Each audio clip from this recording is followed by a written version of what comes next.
കുട്ടികളിങ്ങനെ വലുതായി വരുന്നൊരു സമയത്ത് അഡോളസൻസിലെത്തുമ്പോൾ ഒരുപാട് മാറ്റങ്ങൾ കുട്ടികളിൽ ഉണ്ടാവാറുണ്ട്. ആൺകുട്ടികളിലും പെൺകുട്ടികളിലും ഉണ്ടാവാറുണ്ട്. പെൺകുട്ടികളിലെ മാറ്റങ്ങൾ നമ്മൾ വളരെ പെട്ടെന്ന് മനസ്സിലാക്കുകയും അതനുസരിച്ച് അവർക്ക് സപ്പോർട്ട് കൊടുക്കുകയും ചെയ്യും. കാരണം ശാരീരികപരമായിട്ടുള്ള മാറ്റങ്ങൾ പെട്ടെന്ന് തന്നെ മാതാപിതാക്കൾക്ക് മനസ്സിലാക്കാൻ സാധിക്കും. അവർക്ക് അതിനനുസരിച്ചുള്ള നിർദ്ദേശങ്ങൾ നമ്മൾ നൽകും. അത് വളർച്ചയുടെ ഒരു ഘട്ടമായിട്ട് നമ്മൾ അതിനെ കണക്കാക്കും. അതിന് വേണ്ടുന്ന എല്ലാ തരത്തിലുള്ള പിന്തുണകൾ കുടുംബങ്ങളിൽ നിന്ന് തന്നെ കുട്ടികൾക്ക് കിട്ടുകയും ചെയ്യും. പക്ഷെ അതേസമയം ആൺകുട്ടികളിൽ ഈ മാറ്റത്തെ എത്ര കണ്ട് നമുക്ക് മനസ്സിലാകാറുണ്ട്. പലപ്പോഴും മാതാപിതാക്കൾ ഇങ്ങനെ പരാതി പറയാറുണ്ട്. പെട്ടെന്നുണ്ടാകുന്ന അവരുടെ ആ ഒരു വ്യത്യാസം, അവർ സംസാരിക്കുന്ന രീതികൾ, അല്ലെങ്കിൽ നമ്മളോടുള്ളവരുടെ പെരുമാറ്റത്തിലുള്ള മാറ്റം, അല്ലെങ്കിൽ അവർക്ക് ദേഷ്യം കൂടുന്നു, അവർക്ക് സങ്കടം കൂടുന്നു, അല്ലെങ്കിൽ അവർ ഇതുവരെ ഇങ്ങനൊന്നും ആയിരുന്നില്ല, പെട്ടെന്ന് എന്താണ് ഇങ്ങനെ ഒരു മാറ്റം ഉണ്ടായത് എന്നുള്ളത്.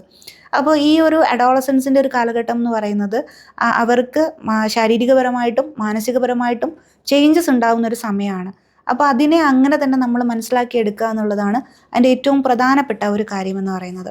അപ്പോൾ തീർച്ചയായിട്ടും അവർക്കുള്ള ആങ്സൈറ്റീസ്, അവർക്ക് ഈ ഒരു വളർച്ചയുടെ മാറ്റങ്ങളെ അവർ മനസ്സിലാക്കി എടുക്കുമ്പോൾ, അല്ലെങ്കിൽ അതിനെക്കുറിച്ച് അവർക്ക് അറിയാതെ വരുമ്പോഴൊക്കെ അവർക്കൊരു അങ്കലാപ്പും ഒരു ആശങ്കയൊക്കെ ഉണ്ടാവും. അത് ആരോട് ചോദിക്കണം, അല്ലെങ്കിൽ എങ്ങനെ അത് മനസ്സിലാക്കി എടുക്കണം എന്നുള്ളതിനെക്കുറിച്ച് കുട്ടികൾക്ക് ധാരണയില്ലാതെ വരുമ്പോൾ പല രീതിയിൽ അവരതിനെ പ്രകടിപ്പിക്കുന്നുണ്ടാവും. അപ്പോൾ കുട്ടികൾക്കത് മനസ്സിലാക്കി കൊടുക്കുക എന്നുള്ളതാണ് ഏറ്റവും പ്രധാനപ്പെട്ട ഒരു കാര്യം. അതിനെക്കുറിച്ച് സംസാരിക്കാൻ അവർക്ക് സമയം കൊടുക്കുക, അവസരം കൊടുക്കുക, കുട്ടികളുമായിട്ട് തുറന്ന രീതിയിൽ തന്നെ ഈ ഒരു മാറ്റത്തെക്കുറിച്ച് സംസാരിക്കുക. അഡോളസൻസ്, അവരുടെ കൗമാരം എന്ന് പറയുന്നത് ഈ ഒരു ശാരീരികപരമായിട്ടുള്ള മാറ്റങ്ങളുടെ സമയമാണ്, മാനസികപരമായിട്ടുള്ള മാറ്റങ്ങളുടെ കാലമാണ്. കുട്ടികൾക്കൊരു ഐഡൻറ്റിറ്റി ഉണ്ട് എന്ന് അവർ തിരിച്ചറിയുന്ന ഒരു സമയമാണ്. അപ്പോൾ പലപ്പോഴും നമ്മൾ കുട്ടികളെ കുട്ടികളായി കാണേണ്ട ചില സ്ഥലങ്ങളിൽ അങ്ങനെ കാണാതിരിക്കുകയും അവരെ കുറച്ച് മുതിർന്ന ആളുകളായിട്ട് കാണുന്നത് പോലെ അവർക്ക് തോന്നുകയും, എന്നാൽ അവർക്ക് ഇൻഡിവിജ്വാലിറ്റി എന്ന രീതിയിൽ അവർ ഡിമാൻഡ് ചെയ്യുന്ന പല കാര്യങ്ങളും നമ്മൾ കൊടുക്കാതിരിക്കുകയും ചെയ്യും. അപ്പോൾ അവർ പലയിടത്തും അവരുടെ ഇൻഡിവിജ്വാലിറ്റി, പറഞ്ഞ പോലെ അവരുടെ ഇഷ്ടങ്ങൾ, അവരെന്നൊരു വ്യക്തിയെക്കുറിച്ച് അവർക്ക് തോന്നലുകൾ ഉണ്ടായി വരുന്നൊരു കാലമാണ്.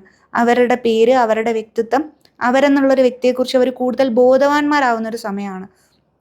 ആ സമയത്ത് അവർ കുറച്ചുകൂടി ഒരു സെൽഫ് റെസ്പെക്റ്റും മറ്റുള്ളവരിൽ നിന്ന് അത് ഡിമാൻഡ് ചെയ്യുകയും ചെയ്യും. അപ്പോൾ അത് കൊടുക്കാൻ കഴിഞ്ഞാൽ, അവരെ ഒരു വ്യക്തിയായിട്ട് കണ്ട് അവരും ഒരു ഇൻഡിവിജ്വലായിട്ട് മാറുകയാണ്. അവരൊറ്റയ്ക്ക് നമ്മളിൽ നിന്ന് മാറി, നമ്മുടെ കുഞ്ഞുങ്ങളാണെങ്കിൽ നമ്മളിൽ നിന്ന് മാറി അവരൊറ്റയ്ക്കൊരു വ്യക്തിയായിട്ട് രൂപപ്പെടുന്നതിൻ്റെ ഒരു ട്രാൻസിഷൻ സ്റ്റേജ് ആണ് എന്ന് മനസ്സിലാക്കിക്കൊണ്ട് ആ സമയത്ത് ഏറ്റവും നല്ല വ്യക്തികളായി മാറുന്നതിനുള്ള നിർദ്ദേശങ്ങളും സ്നേഹവും പരിഗണനയും ഒക്കെ കൊടുത്ത് അവരെ ആ ഒരു പ്രായം അത് ഏറ്റവും നന്നായി തന്നെ കടത്തിവിടാനായിട്ട് മാതാപിതാക്കൾക്ക് തയ്യാറാവണം. ഇപ്പോഴത്തെ ഈ ഒരു തിരക്ക് പിടിച്ചൊരു ലോകത്ത് അവരോടൊപ്പം ഇരുന്ന് സംസാരിക്കാൻ നമുക്ക് സമയമില്ലാത്തൊരു കാലത്ത് ഈ ഒരു സ്റ്റേജ് നമ്മൾ കൃത്യമായിട്ട് അവരെ മനസ്സിലാക്കി തന്നെ പോകേണ്ടത് വളരെ അത്യാവശ്യമാണ്.